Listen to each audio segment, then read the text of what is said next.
Guys, welcome to impulse. So നമ്മൾ നോക്കാൻ പോകുന്നത് aetiology and pathogenesis of cell injury ആണ്. വളരെ ഇമ്പോർട്ടൻ്റ് ആയിട്ടുള്ള ചാപ്റ്റർ ആണ്. കാര്യം എങ്ങനെയാണ് സെൽ ഇഞ്ചുറി ഉണ്ടാവുന്നതിന് കാരണം എന്തൊക്കെയാണ് എന്ന് പറയുന്ന ഒരു ബേസിക് പ്രിൻസിപ്പിളൊക്കെ അടങ്ങിയിട്ടുള്ള ഒരു ചാപ്റ്റർ ആണ് aetiology and pathogenesis of cell injury എന്ന് പറഞ്ഞാൽ.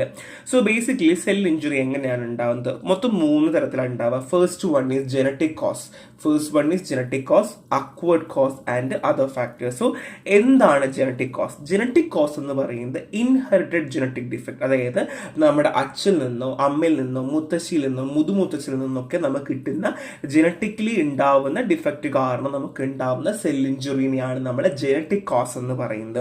സോ ബേസിക്കലി ഇത് എന്തെങ്കിലും ഒരു മാൽഫോർമേഷൻ, ലൈക്ക് നമുക്ക് അമിനോ ആസിഡ് സബ്സ്റ്റിറ്റ്യൂഷനിൽ ഉണ്ടാവുന്ന മാൽഫോർമേഷൻ കാരണമൊക്കെയാണ് normally genetical cause of cell injury ഉണ്ടാകുന്നു എന്നുള്ളതാണ്. മനസ്സിലായല്ലോ?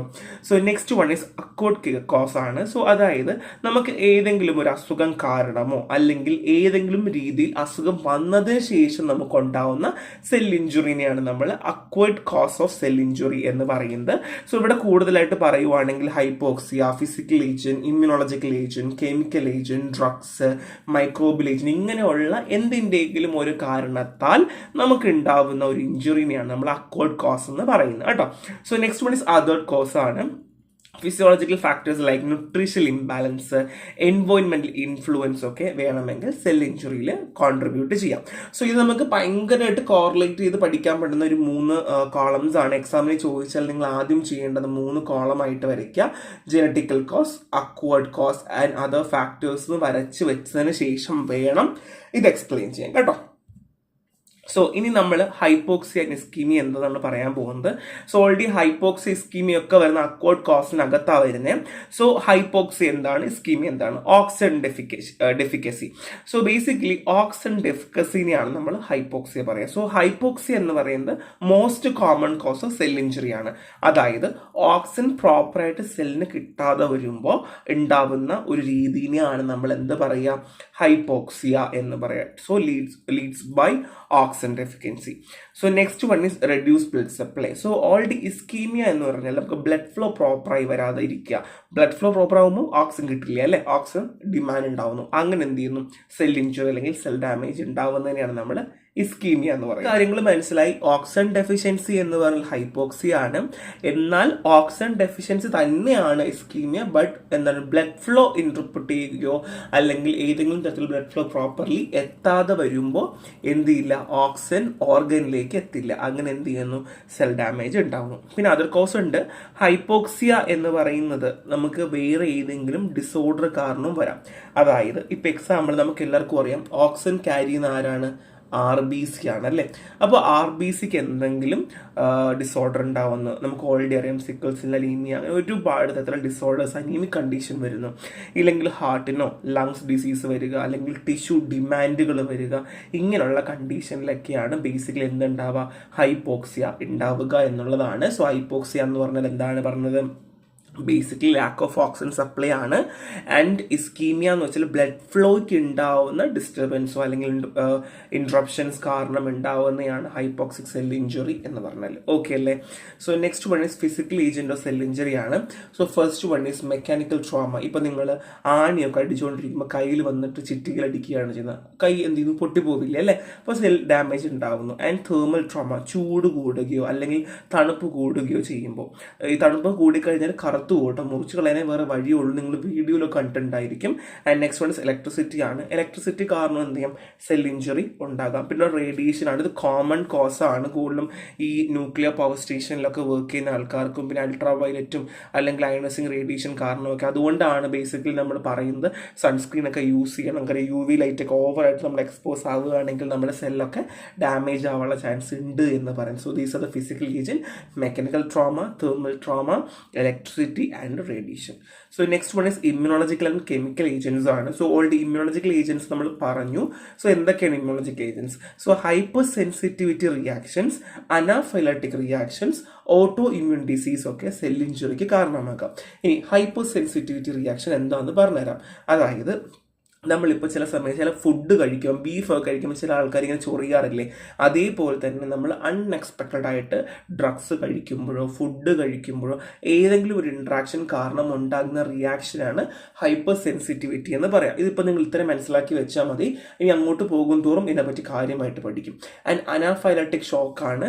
സോ അനാഫൈലറ്റിക് ഷോക്ക് എന്ന് പറഞ്ഞാൽ പെട്ടെന്ന് നമുക്ക് സഡൻ ആയിട്ട് ഉണ്ടാവുന്ന ഒരു ഷോക്ക് എന്ന് വേണമെങ്കിൽ അനാഫൈലാക്സിസ് പറയാം.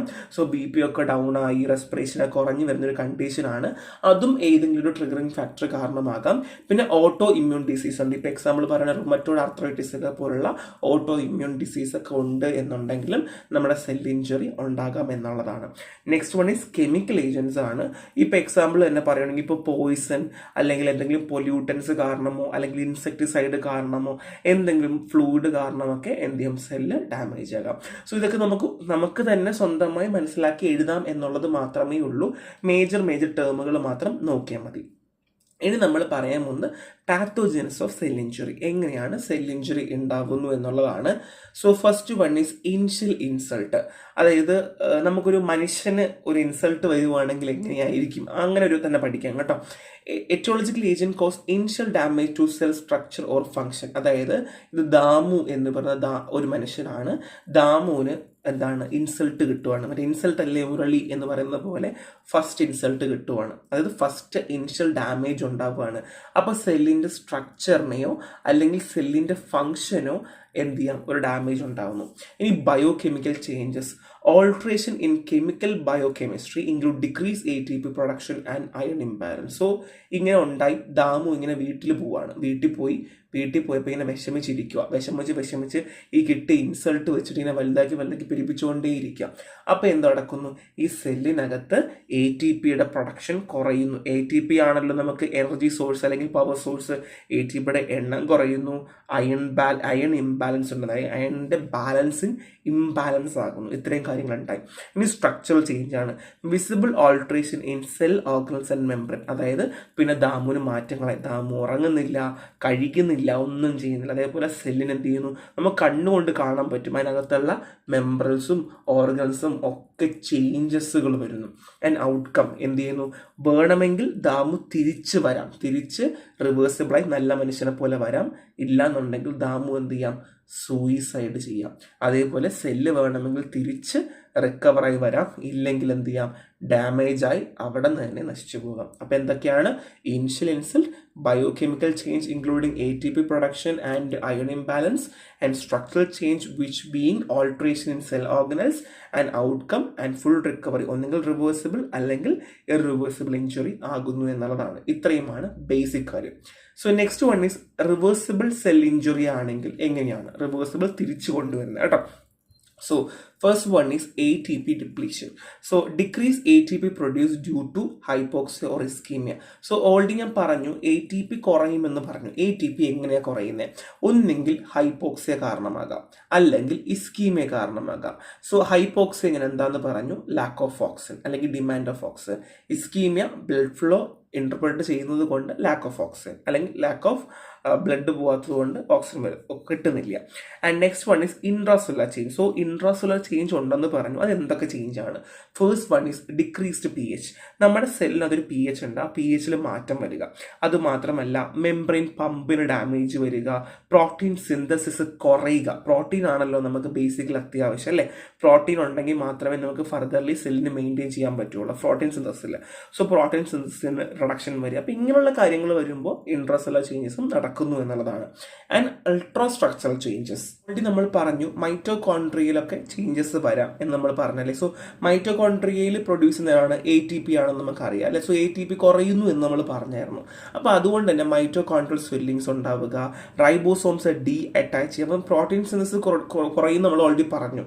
അതിന് കാരണം റൈബോസോംസ് കുറയുന്നത് കൊണ്ടോ അല്ലെങ്കിൽ റൈബോസോം വർക്ക് ചെയ്യാത്തതുകൊണ്ടായിരിക്കും അല്ലേ. അപ്പോൾ attachment of ribosomes and formation of myelin figures. Minor figures ഒക്കെ ഉണ്ടാവുന്നത് കൊണ്ടും ഒക്കെ എന്ത് ചെയ്യാം, ചേഞ്ചസുകൾ വന്നുകൊണ്ടേയിരിക്കാം. ഇനി ഫങ്ഷണൽ ഡിസ്റ്റർബൻസ് ആണ്. സോ ഓൾറെഡി നമുക്കറിയാം റിവേഴ്സിബിൾ ആണ്, തിരിച്ചു കൊണ്ടുവരാൻ പറ്റുന്നതാണ്. അപ്പോൾ അതുകൊണ്ട് തന്നെ temporary loss of cell function reversible അപ്പോൾ റെസ്റ്റോറേഷൻ ഓഫ് ഓക്സിജൻ സപ്ലൈ. നമ്മൾ ഓൾറെഡി പറഞ്ഞു എന്താണ്, ഓക്സിജൻ കിട്ടുന്നില്ല, ഹൈപ്പോക്സി ഇസ്കീമിയോ കാരണമാണ് ഇഞ്ചുറി ഉണ്ടാകുന്നത്. സോ എപ്പോഴാണോ ആ ഓക്സിജനൊക്കെ കടന്നു വരുന്നത് അപ്പോൾ എന്ത് ചെയ്യുന്നു, റിവേഴ്സിബിൾ ആയിട്ട് വരുന്നു എന്നുള്ളതാണ്. സിമ്പിൾ അല്ലേ, എളുപ്പമാണ് അല്ലേ. So ATP depletion, intracellular change and ultrastructural change and functional disturbances ഒക്കെയാണ്. So next one, irreversible cell injury. So നമുക്കിത് തിരിച്ചു കൊണ്ടുവരാൻ ഒക്കത്തില്ല കേട്ടോ, ചത്തുപോവാണ്. അപ്പോൾ എങ്ങനെ നമുക്ക് നടക്കുന്നു നോക്കാം. Mitochondrial dysfunction. ഇവിടെ എങ്ങനെയാണെന്ന് വെച്ചാൽ മൈറ്റോകോൺഡ്രിയൽ ഡാമേജ് ഉണ്ടാകും, അത് തിരിച്ച് ഒരു രീതിയിലും കൊണ്ടുവരാൻ പറ്റത്തില്ല, കംപ്ലീറ്റ്ലി ഡാമേജ് ആവുകയാണ്. ദാറ്റ് മീൻസ് നമ്മുടെ സെല്ലിന് ഒരു രീതിയിലും എനർജി കിട്ടാൻ ഇനി വഴിയില്ല. ഇനി മെംബ്രൻ ഡാമേജ് ആണ്. എക്സ്റ്റെൻസീവായിട്ട് ഡാമേജ് ഉണ്ടാവുകയും പ്ലാസ്മയിലും ഓർഗൽ മെംബ്രെയിൻസ്, സെല്ലിനകത്തുള്ള nucleus, mitochondria, like RNA, whatever എന്തൊക്കെ ഉണ്ടോ അതിനൊക്കെ ഡാമേജ് ഉണ്ടാകുന്നു എന്നുള്ളതാണ്. അത് കാരണം സെല്ലിന് തിരിച്ചു വരാൻ പറ്റില്ല. ആൻഡ് ന്യൂക്ലിയർ ഡാമേജ്, ഓൾറെഡി പറഞ്ഞതുപോലെ ന്യൂക്ലിയർ ഡാമേജ് ഉണ്ടാകുന്നു. DNA damage leading to pyknosis and karyorrhexis and karyolysis. That means cell damage ഉണ്ടാകുന്നു എന്നുള്ളതാണ് കേട്ടോ. സോ ഇത്രയും സെൽ ഡാമേജ് ഉണ്ടാകും. കാരണം ന്യൂക്ലിയസ് ആണല്ലോ ബേസിക് യൂണിറ്റ് എന്ന് പറയുന്നത് അല്ലേ. നമ്മളിപ്പോൾ CPU ആണ് ഒരു കമ്പ്യൂട്ടറിൻ്റെ യൂണിറ്റ് എന്ന് പറയുന്നത് പോലെ തന്നെയാണ് ഒരു സെല്ലിൻ്റെ ഒരു ബേസിക് പവർ യൂണിറ്റ് എന്നൊക്കെ പറയും. കാര്യം എല്ലാ കാര്യങ്ങളും കൺട്രോളാണ് ചെയ്യുന്നത് അല്ലേ. അപ്പോൾ ഇവിടെ നിന്ന് തന്നെ ഫർദർ DNA ഡാമേജ് ആവുന്നു, ന്യൂക്ലിയസിൽ ചേഞ്ചസ് വരുന്നു. സോ ബേസിക്കലി ഫർദർ ഉണ്ടാവുന്ന കാര്യങ്ങളൊക്കെ ഡാമേജ് വരുമ്പോൾ അതെന്ത് ചെയ്യുന്നു, എല്ലാം ഡിപ്ലീഷൻ ആകുന്നു എന്നുള്ളതാണ്. അപ്പോൾ ന്യൂക്ലിയർ ചേഞ്ചസ് ഉണ്ടാകുന്നു. ആൻഡ് എൻസൈം റിലീസ് ആണ്. So liberation of cellular enzyme into blood stream. So സെല്ലിനകത്ത് ഞാൻ ഓൾറെഡി നമ്മൾ എൻസൈംസിന്റെ ഫസ്റ്റ് ചാപ്റ്റർ പഠിച്ചിരുന്നു ബയോകെമിൽ. അപ്പോൾ അവിടെ നമ്മൾ പറഞ്ഞു എൻസൈംസ് ഒരുപാട് സെല്ലുലാറിൽ ഹെൽപ്പ് ചെയ്യുന്നുണ്ട്. അപ്പോൾ അതുപോലെ തന്നെ ഇവിടെ എൻസൈം റിലീസ് നമുക്ക് അത്യാവശ്യമാണ്, അല്ലെങ്കിൽ എൻസൈംസ് നമുക്ക് സെല്ലിന്റെ ഫങ്ഷൻസിന് അത്യാവശ്യമാണ്. അപ്പോൾ ഈ എൻസൈംസ് ഫർദർലി അകത്ത് വേറെ നിൽക്കാൻ വഴിയില്ലാത്തത് കൊണ്ട് ബ്ലഡ് സ്ട്രീംസിലേക്ക് ഒഴുകി പോവുകയാണ് ചെയ്യുന്നത്. അങ്ങനെയാണ് നടക്കുന്നത്. അപ്പോൾ ഇത്രയുമാണ് ഇറിവേഴ്സിബിൾ സെൽ ഇഞ്ചുറി നടക്കുന്നത്. Mitochondrial dysfunction, membrane damage, nuclear change and enzyme release. നമ്മൾ നോക്കാൻ പോകുന്നത് ഇസ്കീമിയ റീപെർഫ്യൂഷൻ ഇഞ്ചുറി ആണ്. സോ എന്താണ് റീപെർഫ്യൂഷൻ? പെർഫ്യൂഷൻ കൊണ്ട് ഉദ്ദേശിക്കുന്നത് ബ്ലഡ് ഫ്ലോ. സോ റീപെർഫ്യൂഷൻ നമ്മൾ തിരിച്ച് ആ ബ്ലഡ് ഫ്ലോനെ കൊണ്ടുവരുന്നതിനാണ് നമ്മൾ റീപെർഫ്യൂഷൻ കൊണ്ട് ഉദ്ദേശിക്കുന്നത്. സോ എന്തിനാണ് റീപെർഫ്യൂഷൻ കൊണ്ടുവരേണ്ടത്? ഏതൊക്കെ അവസ്ഥയിലാണ്? ഇപ്പോൾ ഒരു ഹാർട്ട് അറ്റാക്ക് വന്നു കഴിഞ്ഞു, സ്ട്രോക്ക് വന്നു കഴിഞ്ഞു, ഓർഗൻസിൽ പ്രോപ്പറായിട്ട് ബ്ലഡ് ഇല്ല എന്നുണ്ടെങ്കിൽ നമുക്ക് റീപെർഫ്യൂഷൻ വേണ്ടത് വളരെ അത്യാവശ്യമാണ്. സോ ഇതിനൊരു ഇസ്കീമിയ പീരീഡ് ഉണ്ട്. അതായത് നമുക്കൊരു സെൽ ഇഞ്ചുറി ഉണ്ടാവുമ്പോൾ ഫസ്റ്റ് ഒരു ഇനിഷ്യൽ സെൽ ഇഞ്ചുറി ഉണ്ടാകുമല്ലോ, ആ സമയത്ത് ഒരു ലാക്ക് ഓഫ് ബ്ലഡ് സപ്ലൈ ഉണ്ടാവുന്ന ആ ഒരു പോയിന്റ് ഓഫ് പീരീഡിനെയാണ് നമ്മൾ ഇസ്കീമിക് പീരീഡ് എന്ന് പറയുക. അതായത് ഫസ്റ്റ് വരുന്ന ഒരു ഇനിഷ്യൽ പീരീഡിനെയാണ് നമ്മൾ ഇസ്കീമിക് പീരീഡ് എന്ന് പറയുക കേട്ടോ. സോ നെക്സ്റ്റ് വൺ ഇസ് റീപെർഫ്യൂഷൻ ആണ്. അപ്പോൾ ഈ സെല്ലിൽ ഇങ്ങനെ ഡാമേജ് ഉണ്ടായി, ദാറ്റ് മീൻസ് ബ്ലഡ് സപ്ലൈ കുറയുന്ന കാരണം സെല്ലിന് ഡാമേജ് എന്തെങ്കിലും ഉണ്ടാവുമല്ലോ അല്ലേ. സോ അവിടെ റീപെർഫ്യൂഷൻ, അത് വീണ്ടും ബ്ലഡ് ഫ്ലോ റീസ്റ്റോർ ചെയ്യാൻ വേണ്ടി ശ്രമിച്ചു കൊണ്ടേയിരിക്കും. അതിനെയാണ് നമ്മൾ റീപെർഫ്യൂഷൻ പീരീഡ് എന്ന് പറയാം. എന്താ reperfusion period? So next one is paradoxical damage. അതായത് പിന്നെയും ഫർദർലി ഡീറ്റോറിയേഷൻ നടന്നുകൊണ്ടിരിക്കുകയാണെങ്കിൽ, അല്ലെങ്കിൽ ഫർദർ ഡീറ്റോറിയേഷൻ നടക്കാൻ കാരണം ഫ്രീ റാഡിക്കൽസ് ജനറേഷൻ കാരണമോ അല്ലെങ്കിൽ കാൽഷ്യം ഓവർലോഡ് കാരണമോ ആകാം. ഒന്നും കൂടെ പറയാം, ഇസ്കീമിയ ബ്ലഡ് ഫ്ലോ കുറവ് കാരണം എന്ത് ചെയ്യുന്നു, സെൽ ഡാമേജ് ഉണ്ടാകുന്നു, റീപെർഫ്യൂഷൻ ശ്രമിച്ചു കൊണ്ടേയിരിക്കുന്നു, ആൻഡ് പിന്നെയും അതൊന്നും ഒരു കാര്യം ഇല്ല എന്നുണ്ടെങ്കിൽ പിന്നെ ടിഷ്യൂ ഡാമേജ് ഉണ്ടാകണം എന്നുണ്ടെങ്കിൽ ഫ്രീ റാഡിക്കൽ ജനറേഷൻ കാരണമോ അല്ലെങ്കിൽ കാൽഷ്യം ഓവർലോഡ് കാരണമോ ആകാം. And cell death. So irreversible injury ആണെന്നുണ്ടെങ്കിൽ സെൽ ഡെത്ത് ഉറപ്പായിട്ടുണ്ടാകും. ആൻഡ് ബ്ലഡ് ഫ്ലോ റിസ്റ്റോറേഷൻ ഉണ്ടായിരിക്കും. കാര്യം സെൽ ഡെത്ത് ആയി കഴിഞ്ഞാൽ പിന്നെ ഓട്ടോമാറ്റിക്കലി റിമൂവൽ ഉണ്ടാവും. അത് കഴിഞ്ഞ് നമ്മുടെ ബ്ലഡ് ഫ്ലോ നോർമൽ പോലെ ആകി വരികയും ചെയ്യും കേട്ടോ. അപ്പോൾ ഇസ്കീമിയ പീരീഡ് ഉണ്ട്, reperfusion, paradoxical damage and cell death. So free radical medicated cell injury. So നമ്മൾ ഫ്രീ റാഡിക്കൽ എന്ന് പറഞ്ഞല്ലേ, അല്ലെങ്കിൽ കാൽഷ്യം ഓവർലോഡ് എന്ന് പറഞ്ഞു. സോ എന്താണ് ഫ്രീ റാഡിക്കൽ ജനറേഷൻ? അതായത് എക്സസീവായിട്ട് ശ്രദ്ധിക്കണം, ഈ ഒരു പോയിന്റ് ശ്രദ്ധിക്കുക, excessive production of reactive oxide. excessive production of reactive oxygen species during reperfusion. So reperfusion സമയത്ത് എക്സസീവ് ആയിട്ട് പ്രൊഡ്യൂസ് ചെയ്യുന്ന റിയാക്റ്റീവ് ഓക്സിജനെയാണ് നമ്മൾ ഫ്രീ റാഡിക്കൽ ജനറേഷൻ റീസൺ ആയിട്ട് പറയുന്നത്. And next one is calcium overload ആണ്. ബേസിക്കലി കാൽഷ്യം അയോൺസ് എന്ത് ചെയ്യുന്നു, furtherly cellular ഡാമേജിന് trigger ചെയ്യുന്നു എന്നുള്ളത് തന്നെയാണ്. And next one is lipid peroxidation ആണ്. അതായത് ഈ ഡാമേജ് ടു സെൽ മെംബ്രെയിൻ ആണ് ഇവിടെ ബേസിക്കലി ഉദ്ദേശിക്കുന്നത്. ഫ്രീ റാഡിക്കൽസ് കാരണം എന്ത് ചെയ്യുന്നു, നമ്മുടെ സെൽ മെംബ്രെയിൻ ഡാമേജ് ആകുന്നു എന്നുള്ളതാണ്. ആൻഡ് ഇൻഫ്ലമേറ്ററി റെസ്പോൺസ് ആണ് neutrophil infiltration and release of additional free radicals. So neutrophil infiltration നടക്കുകയും അത് മാത്രമല്ല പിന്നെയും ഫ്രീ റാഡിക്കൽസ് ഉണ്ടാകുന്നു. ദാറ്റ് മീൻസ് ഫ്രീ റാഡിക്കൽസും കാൽഷ്യം ഓവർലോഡും തന്നെയാണ് ഇതിൽ നമുക്ക് ബേസിക്കലി പറയാനുള്ളത്. സോ ഫ്രീ റാഡിക്കൽ ഞാൻ പറഞ്ഞു നമുക്ക് റിയാക്റ്റീവ് ഓക്സിജൻ ആണ്, രണ്ട് കാൽഷ്യം ഓവർലോഡാണ്, സെൽ ഡാമേജ് ഉണ്ടാകുന്നു. ലിപ്പിഡ് പെറോക്സിഡേഷൻ ആണെങ്കിൽ ഫ്രീ റാഡിക്കൽസ് കാരണം cell membrane damage and inflammatory response പറഞ്ഞു അഡീഷണലി ഫ്രീ റാഡിക്കൽസ് ഉണ്ടാവുകയും ന്യൂട്രോഫിൽ ഇൻഫിൽട്രേഷൻ ഉണ്ടാവുകയും ചെയ്യുന്നു എന്നുള്ളതാണ്. സോ ഇത് മറന്നു പോകരുത്, ഈ ഒരു പോയിന്റും കൂടെ ആഡ് ചെയ്യാൻ എന്തായാലും ശ്രമിക്കണം. സോ ബേസിക്കലി ഇതിനകത്ത് പല സംശയങ്ങളും വരും, എന്താണ് ഈ ഫ്രീ റാഡിക്കൽസ്? ഇത്രയേ ഉള്ളൂ, excessive production of reactive oxygen ആണ് കേട്ടോ. Excessive production of reactive oxygen species during reperfusion. അപ്പോൾ ഓൾറെഡി ഞാൻ റീപെർഫ്യൂഷൻ എന്താണെന്ന് ഞാൻ പറഞ്ഞു. സോ അത് മാത്രമല്ല കാൽഷ്യം ഓവർലോഡ്. സോ കാൽഷ്യം നമുക്ക് എല്ലാം പ്രോപ്പറായിട്ട് മതി അല്ലെ, കൺട്രാക്ഷൻ ആയാലും അതിനൊക്കെ നമുക്ക് പ്രോപ്പറായിട്ട് മതി. സോ ചില സമയങ്ങളിൽ കാൽഷ്യം ഓവർലോഡ് ആകുമ്പോൾ ടിഷ്യൂ ഡാമേജ് ഉണ്ടാകുന്നു എന്നുള്ളതാണ്. സോ ഇനി നെക്സ്റ്റ് ഒരു പോയിന്റ് നിങ്ങൾക്ക് ഡൗട്ട് വരുന്നത് എന്താണ് neutrophil infiltration. So neutrophil infiltration എന്ന് പറയുന്നത് അക്യൂമുലേഷൻ ഓഫ് ന്യൂട്രോഫിൽസ് ആണ്. നമ്മുടെ ടിഷ്യൂലേക്ക് നമുക്ക് ഒരുപാട് ന്യൂട്രോഫിൽസ് വന്നിട്ട് ഇങ്ങനെ അക്യൂമുലേറ്റ് ചെയ്തിരിക്കുകയും അങ്ങനെ ഒരു ഇൻഫ്ലമേറ്ററി റിയാക്ഷൻ കൊടുക്കുന്നതിനെയാണ് നമ്മൾ ന്യൂട്രോഫിൽ ഇൻഫിൽട്രേഷൻ എന്ന് പറയുന്നത് കേട്ടോ. So next one anti oxidant cell protection ആണ്. സോ വൈറ്റമിൻ ആന്റി ഓക്സിഡൻസ് ഉണ്ട്, വൈറ്റമിൻ എ, സി, ഇ ഒക്കെ നമുക്ക് ഫ്രീ റാഡിക്കൽസിനെ ന്യൂട്രലൈസ് ചെയ്യാൻ വേണ്ടി ഹെൽപ്പ് ചെയ്യും. വൈറ്റമിൻ എ, സി, ഇ ഒക്കെ എന്ത് ചെയ്യുന്നു, neutralise free radicals. And sulphydryl compounds ഉണ്ട്, സിസ്റ്റീനും ഗ്ലൂട്ടത്തയോണും ഒക്കെ നമുക്ക് ഓക്സിഡേറ്റീവ് സ്ട്രെസ്സിന് അഗെയിൻസ്റ്റ് ആയിട്ട് കൊടുക്കാൻ പറ്റും. അപ്പോൾ നിങ്ങൾക്ക് അറിയാം ഓൾറെഡി ഗ്ലൂട്ടത്തയോണൊക്കെ ഒരുപാട് കേട്ടിട്ടുണ്ട്, മാർക്കറ്റിലൊക്കെ ഉണ്ട്, വെളുക്കാൻ വേണ്ടി ഉപയോഗിക്കുന്നു, ഓക്സിഡേറ്റീവ് ഏജന്റ് ആണ്, നല്ലതാണ്, പഴങ്ങളിലൊക്കെ ഉണ്ടെന്ന് പറയുന്നത് പോലെ തന്നെ സൾഫഡൽ കോമ്പൗണ്ട്സ് ലൈക്ക് ഗ്ലൂട്ടത്തയോണും സിസ്റ്റീനും ഒക്കെ ഓക്സിഡേറ്റീവ് സ്ട്രെസ് നമുക്ക് കുറയ്ക്കാനായിട്ട് പറ്റും. അങ്ങനെ എൻസൈമാറ്റിക് ആന്റി ഓക്സിഡൻസ് ഉണ്ട് കേട്ടോ. Superoxide dismutase and catalase defend again free radical. അപ്പോൾ ബേസിക്കലി നമുക്കിവിടെ ഫ്രീ റാഡിക്കൽസ് ആണ് നമ്മുടെ എനിമി എന്ന് പറയുന്നത് അല്ലേ. So calcium efflux okay secondary കാര്യം, എന്നാലും ഫ്രീ റാഡിക്കൽസ് ആണ് ഇവിടെ ഏറ്റവും വലിയ പ്രശ്നം. അപ്പോൾ അതുകൊണ്ട് തന്നെ എൻസൈമാറ്റിക് ആന്റി ഓക്സിഡൻസ് ഉപയോഗിക്കുകയാണെങ്കിൽ നമുക്ക് ഫ്രീ റാഡിക്കൽസിന് എന്ത് ചെയ്യാൻ പറ്റും, കുറയ്ക്കാനായിട്ട് പറ്റും. Super oxide dismutase and catalase എന്ത് ചെയ്യുന്നു, ഫ്രീ റാഡിക്കൽസ് അഗെയിൻസ്റ്റ് കൊടുക്കാനായിട്ട് പറ്റും എന്നുള്ളത്. അപ്പോൾ ഇത് ഇത്രയും ആന്റി ഓക്സിഡന്റ് പ്രോപ്പർട്ടി കൊടുക്കുന്ന കുറച്ച് പോയിന്റ്സ് ഉള്ള കാര്യങ്ങളാണ്. അപ്പോൾ ശ്രദ്ധിക്കുക, vitamin antioxidant, sulphydryl compounds and enzymatic antioxidants ആണ് കേട്ടോ. So next one is pathogenesis of physical injury. So physical ഇഞ്ചുറിൻ്റെ പാത്തോജനസ് എങ്ങനെയാണ്? First one is ionising radiation. So directly നമുക്കറിയാം റേഡിയേഷൻ എക്സ്പോസ് ആവുകയാണെങ്കിൽ ഓട്ടോമാറ്റിക്കലി സെൽ ഇഞ്ചുറി ഉണ്ടാകുക അല്ലേ. So direct formation of hydroxyl radicals from water radiolysis. ശ്രദ്ധിക്കുക, direct formation of എന്തിൻ്റെയാണ്, hydroxyl radicals ആണ്. നമ്മളെ ബോഡിയിൽ ഒരുപാട് എന്ത് ചെയ്യുന്നു, ഹൈഡ്രോക്സിൽ റാഡിക്കൽസ് ഫോം ചെയ്യുന്നു. എങ്ങനെയാണ്?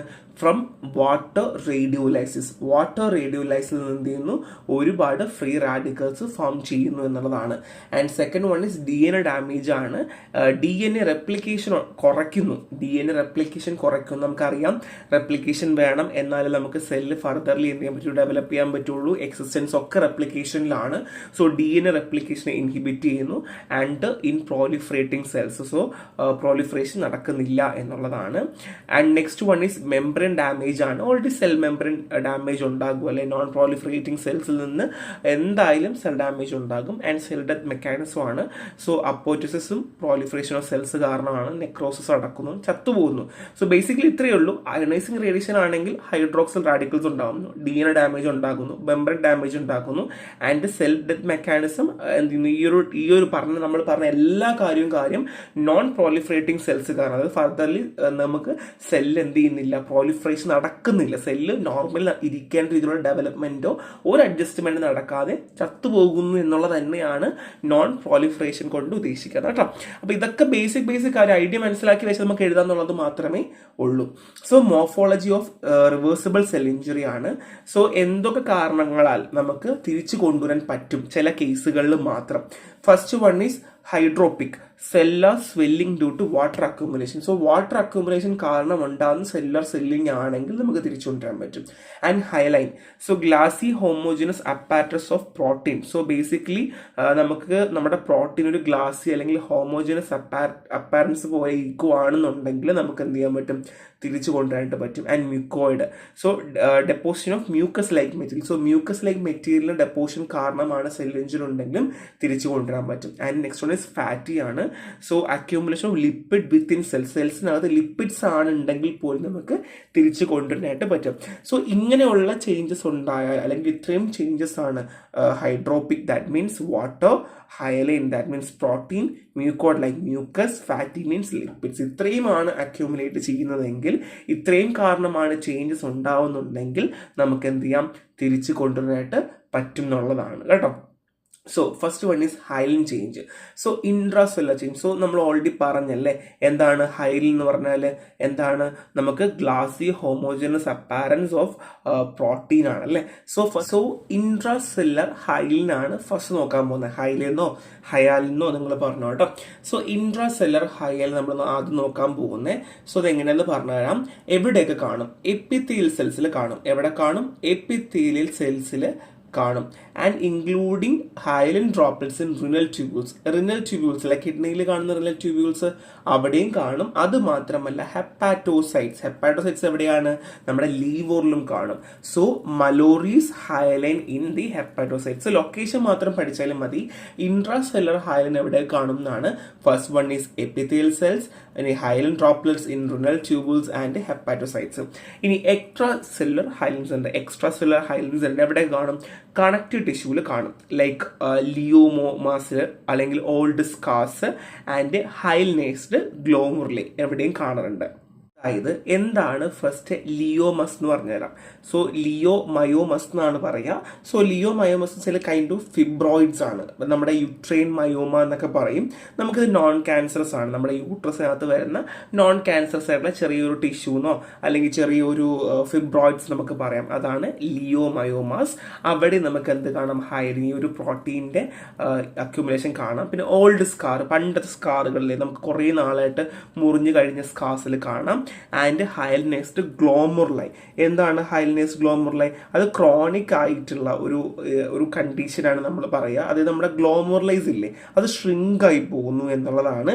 സോ ഇതിനകത്ത് നമുക്ക് ഈ പ്രോട്ടീൻ്റെ അക്യുമുലേഷൻ കാരണം അത് ഷ്രിങ്ക് ആയി പോകുന്ന രീതിയിലാണ് നമ്മൾ ഹൈൽനേസ്ഡ് ഗ്ലോമുർലൈ എന്ന് പറയുക. സോ ഇതൊക്കെ ലൊക്കേഷൻസ് ആണ്. ഈ ലൊക്കേഷൻസ് പഠിക്കാൻ പറ്റുമെങ്കിൽ പഠിക്കുക, അല്ലെങ്കിൽ ഒന്നോ രണ്ടോ മാത്രം ജസ്റ്റ് പഠിച്ചു വെക്കുക. അത് പിന്നെ ഇലാബറേറ്റ് ചെയ്ത് എഴുതിയാലും മതി. നെക്സ്റ്റ് പറയാൻ പോകുന്ന മ്യൂക്കോയിഡ് ചേഞ്ച് ആണ്. സോ ഓൾറെഡി ഞാൻ പറഞ്ഞു mucus like of material accumulation ആണല്ലേ. അപ്പൊ ഇതിനകത്ത് എന്തൊക്കെ ഉണ്ടാവുക, ഈ മ്യൂക്കസ് ലൈക്ക് മെറ്റീരിയലിനുള്ളിൽ നമുക്ക് എന്തൊക്കെ ഉണ്ട് നമുക്ക് നോക്കാം. ഓക്കെ, സോ അതിനകത്ത് മ്യൂക്കോപോളിസാക്രൈഡ്സും പ്രോട്ടീനുമായിട്ട് കമ്പൈൻ ചെയ്തൊരു മെറ്റീരിയലാണ് എന്തിനകത്തുള്ളത്, ഈ മ്യൂക്കസ് ലൈക്ക് മെറ്റീരിയലിനകത്തുള്ളത്. ഇത് സെല്ലിനകത്ത് വരികയും ഡാമേജ് ആക്കുകയും ചെയ്യുന്നു എന്നുള്ളതാണ്. ഇനി എവിടെയൊക്കെ ലൊക്കേഷൻസ് ആണ്, എപ്പിത്തീലിയൽ സെൽസ് ഓഫ് മ്യൂക്കസ് മെംബ്രെയിനിൽ കാണും. അതുമാത്രമല്ല ചില കണക്റ്റീവ് ടിഷ്യൂസിലും കാണും. എവിടെ കാണും, epithelial cells of mucous membrane and connective tissue. ഇനി ഇതിന്റെ സിഗ്നിഫിക്കൻസ് എന്താണ്, അതായത് കൻ ഇൻഡ്യൂസ് സെല്ലുലാർ സ്ട്രെസ്. അപ്പോൾ ഇങ്ങനെയുള്ള മ്യൂക്കോയിഡ് ചേഞ്ച് വരികയും അങ്ങനെ മ്യൂക്കസ് ലൈക്ക് മെറ്റീരിയലിന്റെ ഡെപ്പോസിഷൻ ഉണ്ടാവുകയാണെന്നുണ്ടെങ്കിൽ സെല്ലിന് സ്ട്രെസ് ഉണ്ടാവുകയും അങ്ങനെ ടിഷ്യൂവിന്റെ പാത്തോളജിക്കൽ പ്രോസസ്സ്, നോർമൽ നടക്കേണ്ട പ്രോസസ്സിലൊക്കെ മാറ്റങ്ങൾ വരികയും ചെയ്യുന്നു എന്നുള്ളതാണ്. ഇത്രയുമാണ് mucoid changes. Mucus like materials ആണ് എപ്പിത്തീലിയൽ സെൽസിലേക്ക് ഡെപ്പോസിഷൻ നടക്കുന്നു ആൻഡ് സ്ട്രെസ് ഉണ്ടാവുന്നു എന്നുള്ളതാണ് ഉള്ളത്. ഒരു ഭയങ്കര സിമ്പിൾ ചാപ്റ്റർ ആണ്, പെട്ടെന്ന് കാര്യങ്ങൾ മനസ്സിലാക്കാം. പക്ഷെ കുറച്ച് ടേംസ്, മെഡിക്കൽ ടേംസ് പറയുമ്പോൾ കൺഫ്യൂഷൻ ആയി പോകും, അത് മാത്രമേ ഉള്ളൂ. സോ ബാക്കി വന്ന ടോപ്പിക്കും കൂടെ വായിക്കുമ്പോൾ നിങ്ങൾക്ക് ഏകദേശം ഒരു ഐഡിയ കിട്ടും. സോ നെക്സ്റ്റ് ആണ്. Thank you.